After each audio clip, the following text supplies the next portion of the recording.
నిజంగా చాలా హ్యాపీగా ఉంది ఇవన్నీ చూస్తుంటే.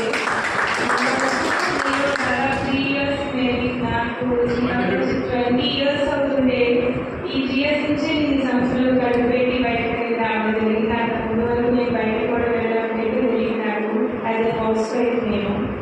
సో ఈ 3 yearsలో ఎంతో నేర్చుకున్నాను. ఆత్మదానం కావచ్చు, ప్రాపంచికం కావచ్చు, మనుషులతో మింగిలి అవ్వడం, మాట్లాడడం, ఎన్నో విషయాలు నేర్చుకున్నానండి. ఇలా మనకి ఎన్నో మీటింగ్లు కూడా అయ్యాయి.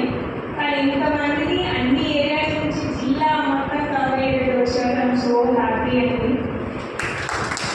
దీనికంటే నాకు అర్థమైపోతుంది ఏప్రిల్ 11 ఎంత అద్భుతంగా అమూల్యంగా ప్రోగ్రామ్ జరుగుతుందో. సో సార్ యొక్క సలహా ప్రకారం నాగేశ్వరరావు గారు చెప్తున్నారు. జూన్లో అటెండ్ అయిన వాళ్ళకి తెలిసిందచ్చు.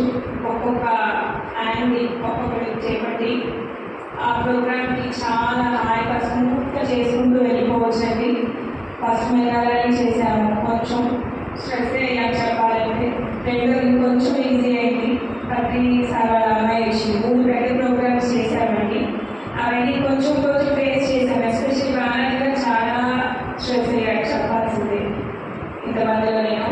సో దీన్ని మాత్రం కొంచెం ఇప్పటివరకు కూడా సార్ మీద కూడా అందరికీ కాల్స్ చేసి ఆయన శ్రద్ధగా చేయబట్టే గుర్తు మీద వచ్చారని నేను అనుకుంటున్నాను. సో ఈ ప్రోగ్రామ్కి అందరూ ఈ మహా విశ్వ కళ్యాణ యజ్ఞంలో పాలు పంచుకోవాలని కోరుకుంటున్నాను. మీటింగ్తో వరకే కాకుండా అంటారు కదా మనస వాచ కథనాన్ని అలా చేతల్లో కూడా కూడా చక్కగా జూన్లో కూడా పార్టిసిపేట్ చేయండి. ఎవరు చేస్తారు ఇవాడే ఫిక్స్ అయిపోదాము. తన్మందర్ అందరూ సపోర్ట్ చేయాల్సిందిగా కోరుతున్నాను. సో ఈ కార్యక్రమాన్ని దిగ్విజయంగా